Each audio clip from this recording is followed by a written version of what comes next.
Olá, sejam todos muito bem-vindos a mais esse dia, mais essa gravação do nosso Evangelho no Mundo, Evangelho no Lar, Evangelho aí na sua casa.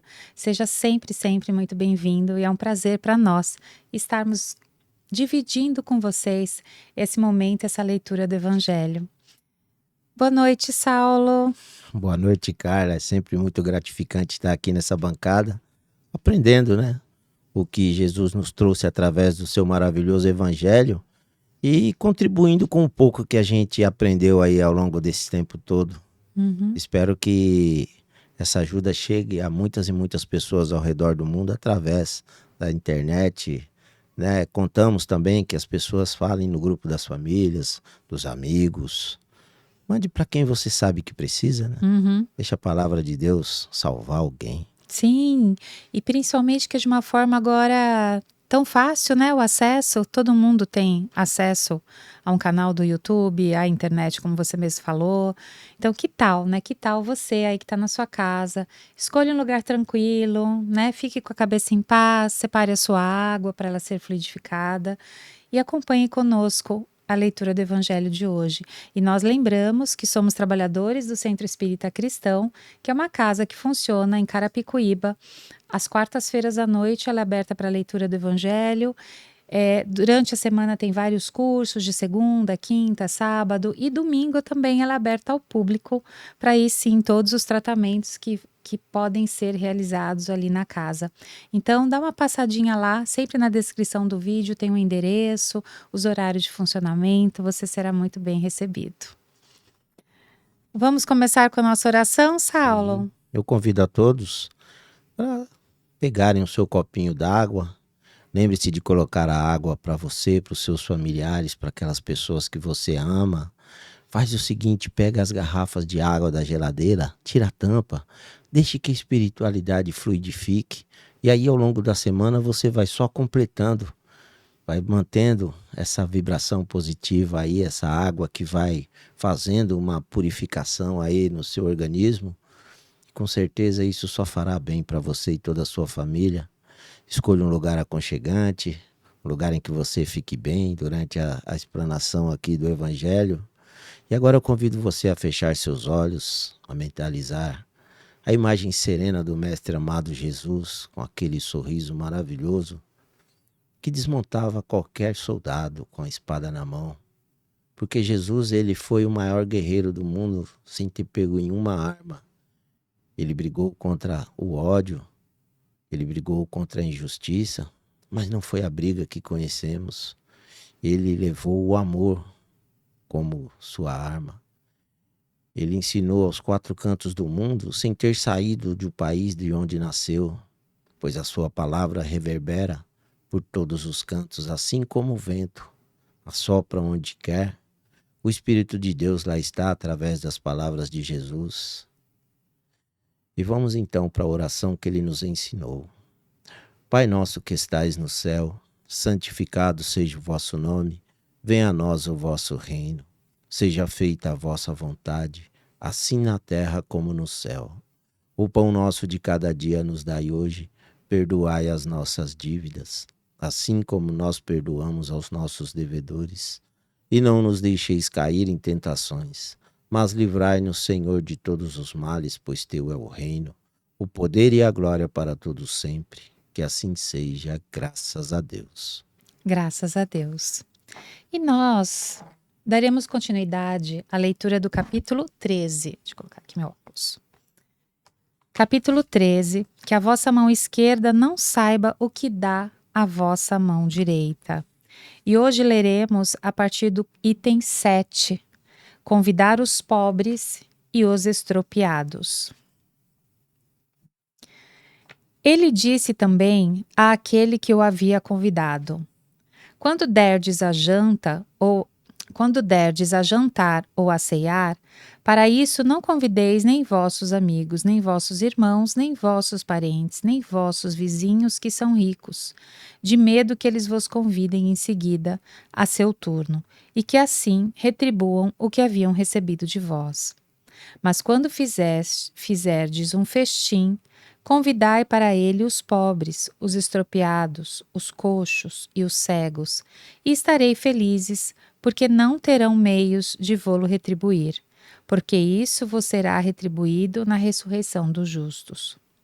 Um daqueles que estavam à mesa, tendo ouvido estas palavras, lhe disse: Feliz aquele que comer do pão no reino de Deus. São Lucas, capítulo 19, versículo 12 a 15. Quando fizerdes um festim, disse Jesus, para ele não convideis vossos amigos, mas os pobres e os estropiados. Estas palavras, absurdas se tomadas ao pé da letra, são sublimes se nelas se procura o Espírito. Jesus não podia ter querido dizer que, em lugar dos amigos, é preciso reunir à sua mesa os mendigos da rua. Sua linguagem era quase sempre figurada. E a homens incapazes de compreenderem as nuances delicadas do pensamento, seria preciso imagens fortes, produzindo efeito de cores berrantes. O fundo do pensamento se revela nestas palavras: serei felizes porque não terão meios para vô-lo retribuir. Quer dizer que não se deve fazer o bem com vistas a uma devolução, mas pelo único prazer de fazê-lo.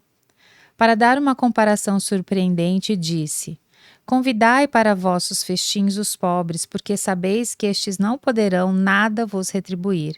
E por festins é preciso entender, não o repasto propriamente dito, mas a participação na abundância de que desfrutais. Estas palavras podem, entretanto, também receber a sua aplicação num sentido mais literal. Quantas pessoas não convidam à sua mesa, senão aqueles que podem, como dizem, lhes honrar ou que podem convidá-las a seu turno?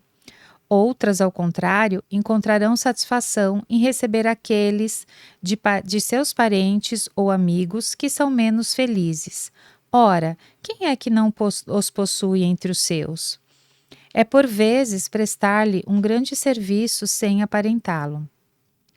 Estes, sem irem recrutar os cegos estropiados, praticam a máxima de Jesus, se o fazem por benevolência, sem ostentação, e se sabem dissimular o benefício por uma sincera cordialidade. Instruções dos Espíritos, a caridade material e a caridade moral. Amemo-nos uns aos outros e façamos a outrem o que quereríamos que nos fosse feito. Toda religião, toda moral se encontram encerradas nestes dois preceitos. Se fossem seguidos nesse mundo, seríeis todos perfeitos, nada mais de ódio, de divergência, direi mais ainda, nada mais de pobreza, porque do supérfluo da mesa de cada rico, muitos pobres se alimentariam. E não veríeis mais nos sombrios bairros que habitei durante minha última encarnação, pobres mulheres arrastando consigo miseráveis crianças necessitadas de tudo. Ricos, pensai um pouco nisso. Ajudai com o que tendes de melhor. Os infelizes, dai porque Deus vos retribuirá um dia o bem que houverdes feito, para que encontreis, ao sair do vosso envoltório terrestre, um cortejo de espíritos reconhecidos que vos receberão no limiar de um mundo mais feliz. Se pudesseis saber a alegria que experimentei em reencontrar aqui aqueles a quem pude beneficiar em minha última vida terrena, amai, pois vosso próximo, amai-o como a vós mesmos, porque o sabeis agora. Esse infeliz que repeles talvez seja um irmão, um pai, um amigo que afastais para longe de vós. E então qual será vosso desespero em o reconhecendo no mundo dos espíritos? Desejo que compreendais bem o que pode ser a caridade moral, a que cada um pode praticar, a que nada custa materialmente e, entretanto, a que é mais difícil de se pôr em prática. A caridade moral consiste em se suportar uns aos outros, e é o que menos fazeis nesse mundo inferior, onde estáis encarnado no momento. Há um grande mérito, crede-me, em saber se calar, para deixar falar um mais tolo, e ainda aí está um gênero de caridade. Saber ser surdo quando uma palavra de zombaria escapa de uma boca habituada a escarnecer.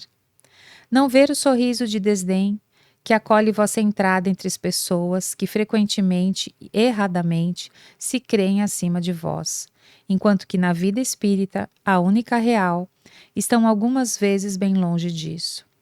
Eis um mérito, não de humildade, mas de caridade, porque vão anotar os erros de outrem, é caridade moral. Entretanto, essa caridade não deve impedir a outra, mas pensai sobretudo em não menosprezar o vosso semelhante. Lembrai-vos de tudo o que vos tenho dito. É preciso lembrar, sem cessar, que no pobre rejeitado talvez repilais um espírito que vos foi caro, e que se encontra momentaneamente em posição inferior à vossa. Eu revi um dos pobres da vossa terra que pude, por felicidade, beneficiar algumas vezes e a quem me cabe agora implorar por minha vez. Recordai-vos de que Jesus disse que somos irmãos, e pensai sempre nisso antes de repelir o leproso ou o mendigo. Adeus. Pensai naqueles que sofrem e orai. Irmã Rosália, Paris, 1860.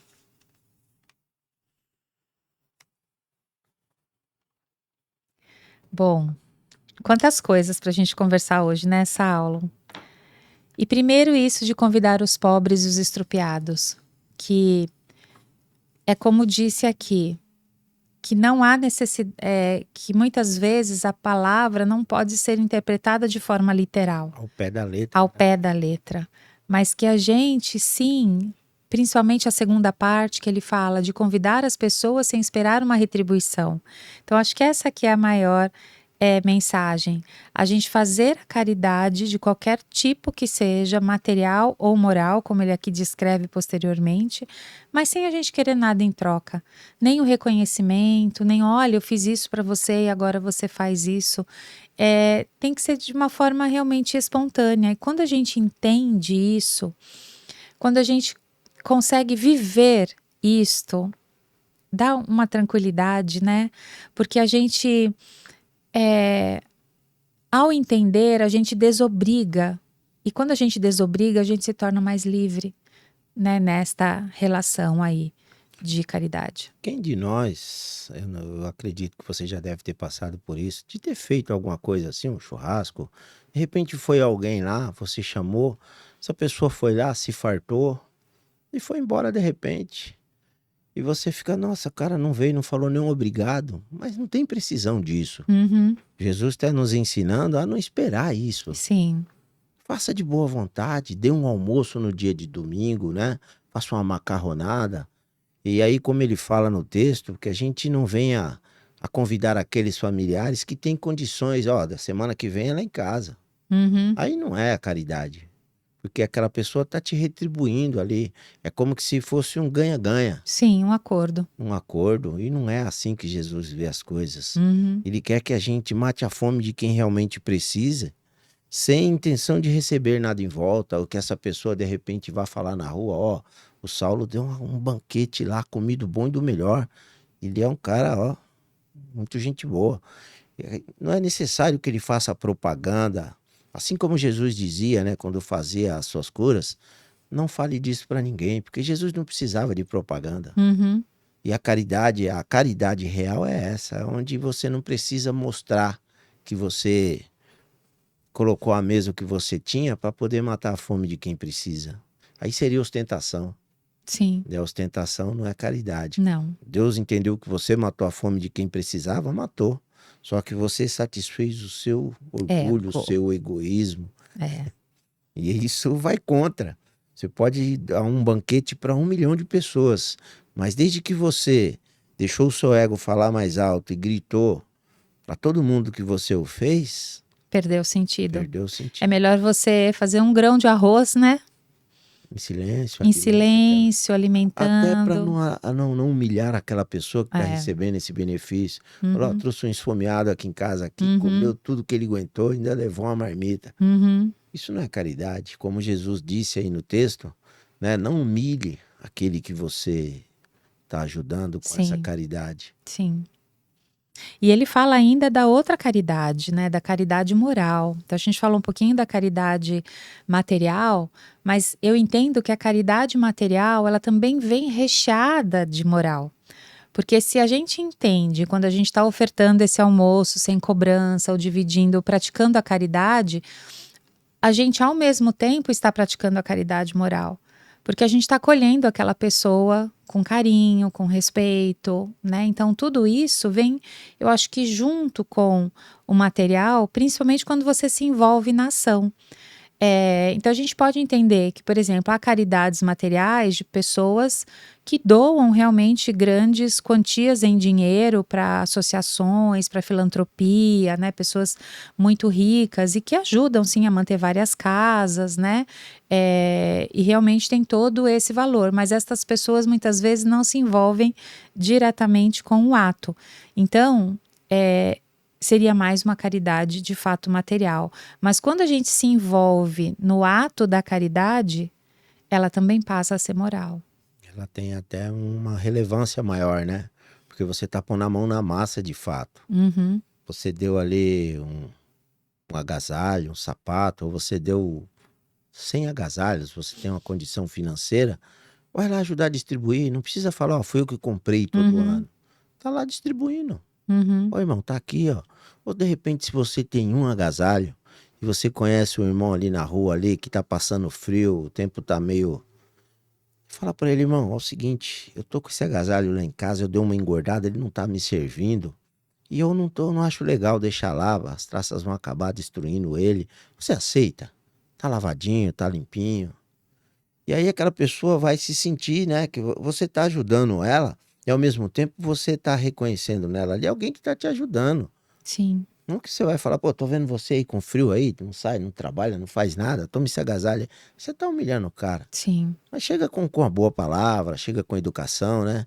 De jeito que aquela pessoa se sinta acolhida, se sinta amparada. Faz dela o seu amigo. Falou, cara, você tá beleza? Eu tô com um agasalho lá em casa, não me serve mais. Ou tem um tênis lá que eu comprei, mas tá apertado. Você aceita? Que número você calça? O cara falou, eu calço tanto. Falei, rapaz, é justamente o que eu tenho lá. Você aceita? E aí, ó. E eu acho que a caridade também, né, Saulo, ela perpassa esse olhar, o olhar da necessidade do outro, a gente entender qual é a necessidade do outro. Sim. Porque às vezes a gente quer ofertar até coisas materiais, mas que o outro não quer, assim, não quer, não precisa. Então, muitas vezes, a gente ter esse olhar real da necessidade do outro, assim como, né, o Cristo ele fazia isso perfeitamente, porque, né, Jesus ele olhava e ele lia a alma das pessoas, né? Então ele sabia quais eram de fato as necessidades. A gente ainda não tem, mas a gente pode aprender esse olhar. Que eu acho que é ter esse entendimento maior. Mas será que o que essa pessoa está precisando Realmente agora? Realmente necessita. precisando? Será que é só realmente um agasalho, um prato de comida? Ou o que mais que eu posso fazer para muitas vezes auxiliá-lo a até perceber o que ele está precisando, o que ele está querendo, né? Às vezes numa conversa ali de 5, 10 minutos, se você tiver um tempo de sentar ali, ele vai falar assim: não, na verdade eu preciso de um emprego, de uma oportunidade só. Uhum, E aí esse emprego vindo, ele vai dar sequência na vida dele, vai conquistar tudo aquilo que ele necessita com o suor do próprio rosto. uhum, Isso é uma caridade. sim, E muitas vezes você fala: não, eu não vou indicar porque não conheço, não sei o histórico dessa pessoa. E aí a gente não está aqui para julgar. uhum, Muitas vezes são pessoas que vieram de outro estado tentar a sorte aqui, não deu certo e por um acaso ficaram aí na rua, não tinham quem acolhesse, não tinham quem ajudasse.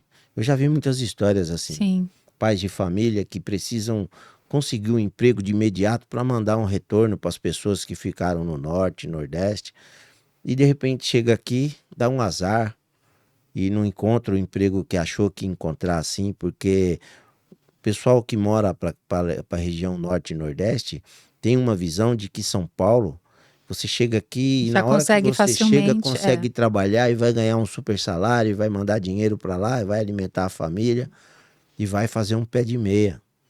Há pessoas que são focadas no que querem, alguns até conseguem, Mas é que é difícil você começar É do nada, sem uma difícil referência, sem você ninguém chegar sem aqui. conhecer ninguém É, assim e sim. já se encaixar no mercado de trabalho para ganhar um Uhum, salário bom, para adquirir confiança de quem emprega de sim, fato, é difícil. sim.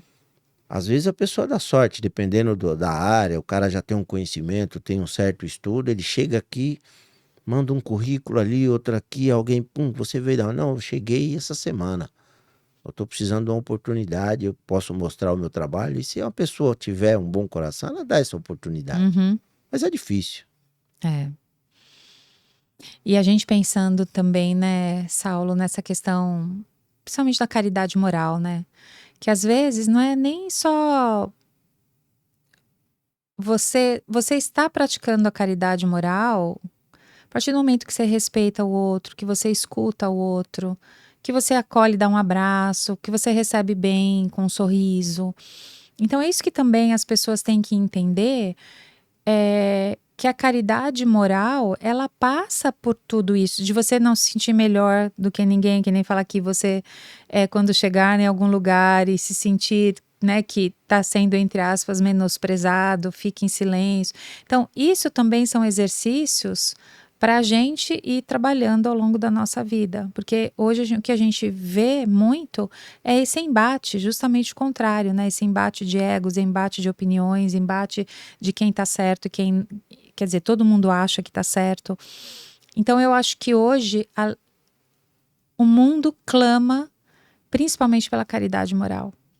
E- Não esquecendo, logicamente, da material, mas eu acho que o mais Sim. urgente hoje é realmente a. Já vi uma reportagem, né, que dizia que os nossos irmãos moradores de rua, em condição de rua, se sentem invisíveis muitas vezes, porque a grande maioria da população passa por eles como que se eles não tivessem ali. É. Não dá um bom dia, não dá uma boa tarde, não dirige um olhar, muitas vezes até desvia um olhar Uhum, para poder evitar um contato, evitar uhum. que eles possam te pedir algo. Muitas vezes não querem nem pedir. Só querem falar, né? É um bom Ser dia, boa visto. tarde. E aí a gente, isso é a caridade moral também. A gente entender que o irmão que está ali, como diz no texto aí, né, na segunda parte, muitas vezes o irmão que a gente repila é um irmão que nos foi caro em outras encarnações, uma vez que somos É espíritos verdade. e reencarnamos muitas vezes. Às vezes eu deixei um irmão lá que caminhou comigo numa encarnação inteira, um cara super da hora, gente boa. Ou foi um filho, ou foi meu pai, ou minha mãe. E aí, por conta da reencarnação, muitos espíritos pedem essas provas, porque sabem que se saírem vitoriosos dessas provas, o mérito é maior. Conversam lá e falam: ó, eu quero vir como um morador de rua, em situação de rua. Porém, é um cara que, para mim, é valiosíssimo. É uma Sim. pessoa que. Imagine o seu filho hoje, você tem um filho, né? Uhum. Imagine que você tem um outro filho encarnado aí em situação de rua que você amou tanto, até mais do que esse de hoje. É só um exemplo. Sim. Isso pode estar acontecendo comigo, com Wagner, com qualquer outra pessoa. Quantas e quantas famílias já não tivemos ao longo das nossas reencarnações e quantos irmãos se encontram com a gente nas esquinas da vida e a gente não lembra porque o véu do esquecimento não nos permite. Muitas vezes a gente, no olhar, a gente olha naquela pessoa e fala: nossa, que pessoa simpática, cara. Do mesmo, Parece que eu conheço de algum lugar, né? do mesmo jeito que você às vezes tem uma aversão de imediato por alguém, coisas que parece que já é. Você fala: não, isso é coisa de Deus. E claro que é de Deus, tudo é de Deus. Do mesmo modo em que tivemos inimigos em outras encarnações, deixamos amores, Amigos, amigos, filhos que afetos. criamos, né, com muito esmero, Uhum. pais que se dedicaram a nós e nós tentamos ser recíproco a eles e que hoje estão aí em outras provas, não vivem debaixo do mesmo teto que a gente por conta dos caminhos que as reencarnações nos levam e que a gente ignora. Por isso ele disse aí, não repila, né? Aquele mendigo. E eu acho que a gente pensando nessa evolução, né, Saulo, que é isso, né, nas reencarnações pelas quais nós já fomos passando aqui, vivendo, que são infinitas, a gente nem sabe quantas mil vezes nós já reencarnamos. E pensa que pensa você na sua vida hoje, quantas pessoas você conhece ou você conheceu ao longo aí da sua existência. Então Sim. são muitas. E imagina isso sendo somado a tantas outras encarnações. Então, de fato, quando fala somos todos irmãos, é porque somos todos Somos irmãos. todos irmãos. A Porque gente em algum momento já fomos possivelmente irmãos consanguíneos. E eu não estou falando só enquanto filhos de Deus, né? Mas se a gente for pensar enquanto espíritos, todos nós somos irmãos. E esse que é o grande exercício que eu sei que é o mais difícil. A gente ainda não se enxerga como irmãos. E eu falo isso por mim também, porque eu ainda não consigo, ainda é algo que eu preciso aprender a enxergar a todos como meus irmãos. Como os meus irmãos verdadeiros, não só de boca para fora, como meus irmãos de coração, reconhecendo no outro um outro espírito. Mas eu acho que mesmo assim, eu acho que já tem muitos exercícios anteriores que a gente pode começar a fazer. Que é esse que você falou também, de respeitar, de conversar, de você ofertar alguma coisa, dá um bom dia. de dar um bom dia mais delicado, às vezes até dentro de um elevador. Às vezes, uma palavra pode modificar o dia daquela pessoa. E a gente nem imagina esse impacto que a gente pode causar. Né? Então, às vezes, um telefonema logo cedo para alguém. Então, a gente não sabe o impacto que a gente pode causar na vida dos outros. E eu acho que esse que é o convite aqui que ele traz, né, de convidar os pobres e os estropiados. Na verdade, todos nós somos pobres e estropiados moralmente E ainda, né, precisamos. espiritualmente. Todos nós precisamos também da caridade dos outros para sermos o que nós somos, né? Então, fica aí o convite para você pensar de que forma você pode executar a caridade no seu dia a dia, tanto moral quanto material, né? Vamos para as nossas vibrações. Vamos? Vamos então serenar nossos pensamentos. Novamente imaginar aquela imagem meiga de Jesus, com aquele sorriso de amor bondoso, aquela luz que envolve a todos, aquela luz que desmontou Paulo de Tarso do seu cavalo que o cegou, para que ele visse realmente a luz de Deus, para que ele entendesse que Jesus não veio aqui a passeio, Jesus veio nos ensinar o caminho que nos conduz ao céu e o que ele pede. Ame a Deus sobre todas as coisas e ao seu próximo como a ti mesmo. E aí estaremos agindo de acordo com as vontades do nosso Pai. E as vontades do nosso Pai é que a gente se ame, se respeite, se ajude, se ampare, que a gente se veja no outro. Porque muitas vezes temos o suficiente dentro da nossa casa, sabendo que o vizinho está passando por necessidades. Não temos coragem de ir lá e ofertar algo que lhe mate a fome por um dia, por uma semana, com medo de ficarmos sem. Mas isso é egoísmo, porque se Deus, ele alimenta até os pássaros que não trabalham, que não fiam, que não tecem, se ele permite que as plantas floresçam, que tenham a beleza que têm, e no final acabam queimadas ou cortadas, o que ele faria com os filhos que ele fez à sua imagem e semelhança? É claro que Deus nos ampara em todos os momentos. Passamos hoje, irmãos, por uma situação em que o planeta vive batendo recordes e recordes de colheitas. O superávit das balanças comerciais ao longo do mundo são as mais positivas possíveis. O agronegócio está bombando.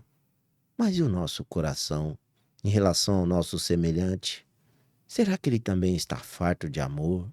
Será que ele está cheio desse amor que distribui aquilo que tem sobrado em nossa mesa?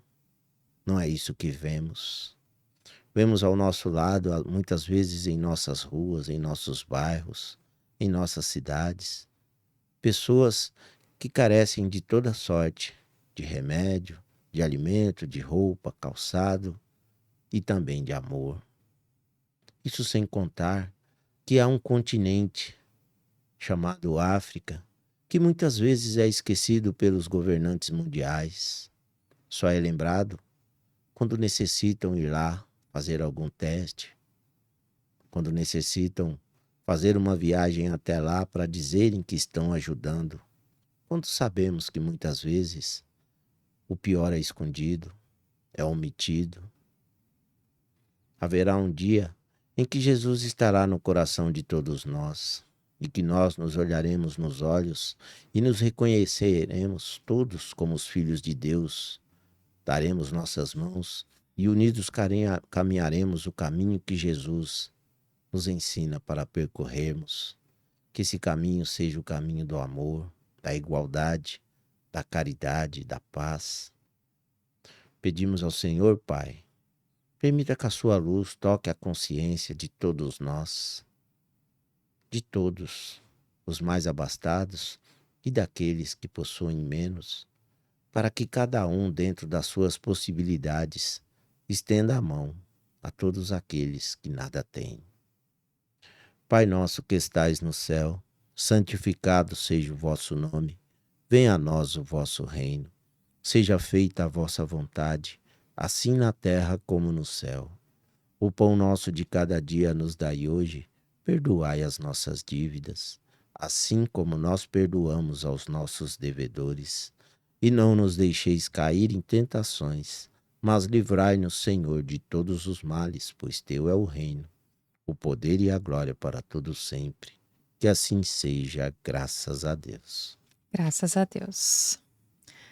Então, muito obrigada por estar presente aqui conosco. Que você tenha uma boa semana abençoada. E nos encontramos segunda-feira que vem. Até lá. Boa noite, que Deus abençoe vocês, sua família e tudo que vocês fizerem que seja consagrado a Deus.